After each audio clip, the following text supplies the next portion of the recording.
Otro empate con sabor a derrota, porque el día de hoy Melgar se ha enfrentado a Cusco FC, en un partido que parecía accesible y era un buen momento para sumar puntos, sobre todo cuando la vida parecía que le daba una segunda oportunidad a Melgar con la derrota de Universitario. Y asimismo, podemos decir que Cusco ha jugado con 10 hombres en casi todo el partido, y aún así Melgar ha desperdiciado innumerables ocasiones de gol para que luego fuese Cusco quien se le adelantara con el gol, pero ya gracias a la bandera se dio un empate por penal al último minuto. Pero veremos qué pasó en este encuentro, cuáles fueron las partes más ineficientes de León. Y ya te adelanto que todo es en el medio campo y en la delantera. Así que quédate y empecemos. Para iniciar, hay que reconocer la importancia de este partido, mucho más allá de la tabla de clausura, donde Melgar viene tercero cuando Cusco en el puesto número 11. En la tabla acumulada es otra historia, porque Melgar viene cuarto y Cusco en quinto puesto. Y el ganador del día de hoy iba a desplazar al otro, por lo que este partido también se jugaba el pase a Libertadores. Y aún sin la presencia de Bernardo Cuesta, que nuevamente deja un gran vacío que llenar en el equipo, y asimismo sin la presencia del defensa Orsán, Mariano Soso lanzó el siguiente plantel, en primer lugar teniendo a Carlos Cáceda, y evaluando su desempeño a lo largo del partido, fue realmente un error el que cometió, y sería justamente el error del gol, una situación realmente muy complicada para el arquero, sobre todo cuando Daluz, jugador de Cusco FC, que metió el gol, se encontraba simplemente a 1 o 2 metros del arco, ya en el área chica. Fuera de ello, Cusco no tuvo muchas oportunidades para atacar ni tampoco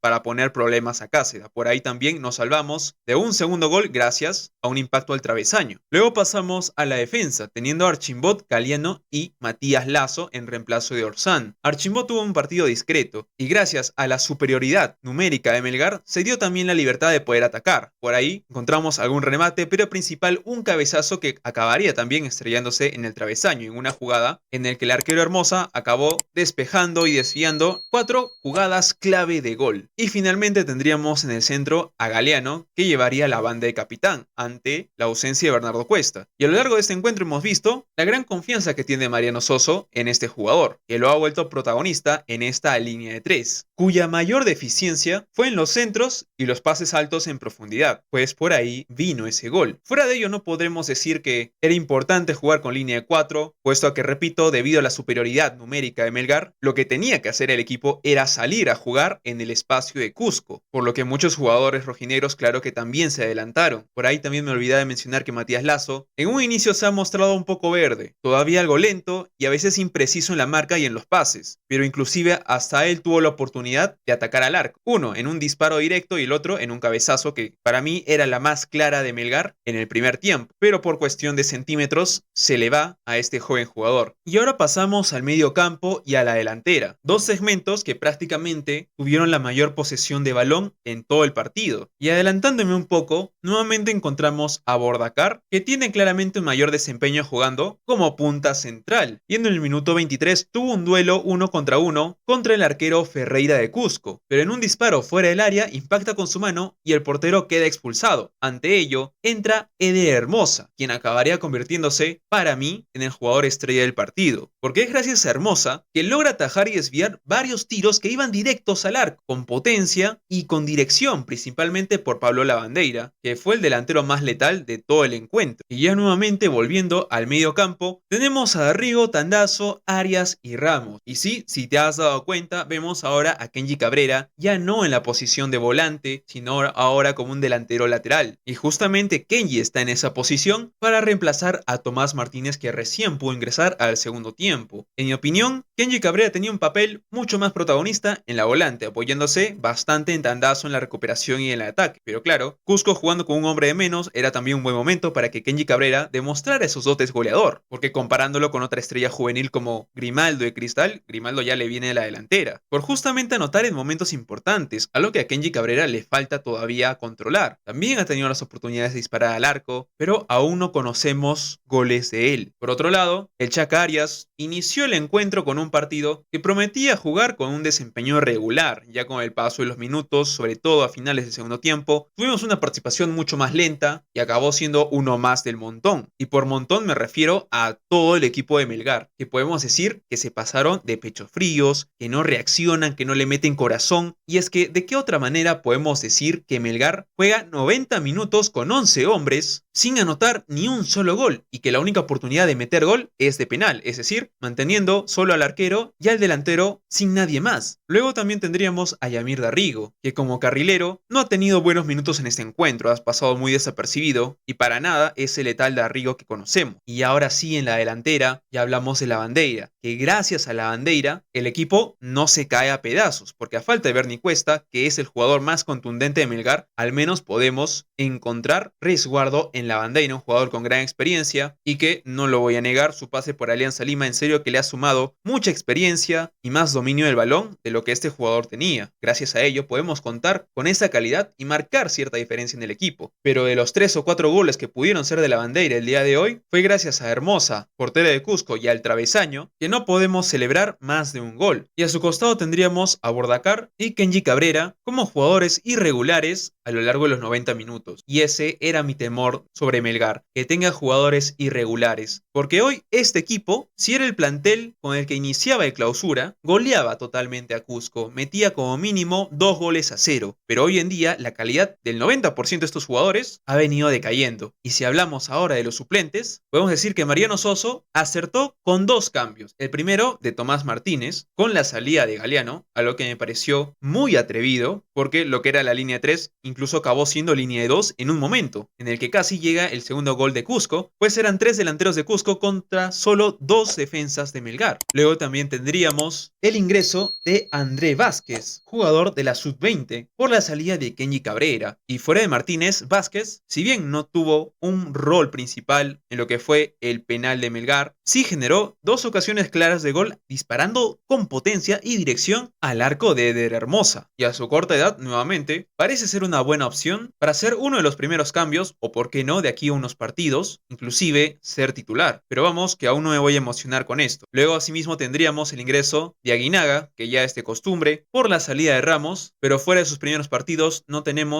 volvemos a tener un gran desempeño de este joven jugador que también proviene de las reservas. Y finalmente el ingreso de Beto da Silva, que no sumó algo en particular el equipo. Ya de por sí Beto da Silva viene siendo criticado por toda su carrera, por lo que hasta que no haga algo realmente bueno va a seguir siendo criticado. Y el día de hoy tampoco hemos visto algo bueno de él. Pero finalmente de estos 4 cambios sería Tomás Martínez, que al último minuto en el 94 realiza un cabezazo que iba directo al arco. Tanto si era gol o no, quién lo sabe. Pero el punto es de que impactó con la mano de un defensa de Cusco, que claramente fue voluntario. El árbitro a primera instancia no lo quiso considerar, pero fue bueno que vaya a revisarlo al VAR, para que finalmente dictara la máxima sentencia, y en el punto penal sería la Bandeira nuevamente en su tercer penal consecutivo, anotando el gol y a último minuto dando así el empate. Y sí, puede que este gol a último minuto nos volviera entre comillas a animar de lo que fue todo el desastre de los otros 90 minutos, pero no hay que engañarnos, realmente le falta contundencia a Melgar. Melgar, como ya lo conocen todos, lamentablemente es el equipo que más propone, pero también el que más oportunidades desperdicia. Hay una total ineficacia en el equipo y hasta que no se logre solucionar esto, Melgar no puede luchar seriamente en clausura, que es la única forma en la cual este equipo puede disputar la final y una tercera estrella, porque en la tabla acumulada es otra historia. Por otro lado, Melgar hoy en día únicamente está luchando por un pase a Libertadores, pero en lo personal hasta yo prefiero que juegue Sudamericana. Ahora sí, Melgar para este próximo partido se enfrentará a Sport Huancayo el día 27 de agosto aquí en Arequipa, el domingo a las 3:30. Y ante tantos puntos que se ha desperdiciado, creo que está de más decir que León necesita ganar. Ahora dime tú, ¿qué opinas sobre este encuentro? ¿Hay algo que me olvidé de mencionar? Escríbelo en la caja de comentarios. Muchas gracias por haberte quedado hasta aquí. Y como siempre, en las buenas y malas, y para que les pasen un cuy a todos los jugadores, ruge Melgar.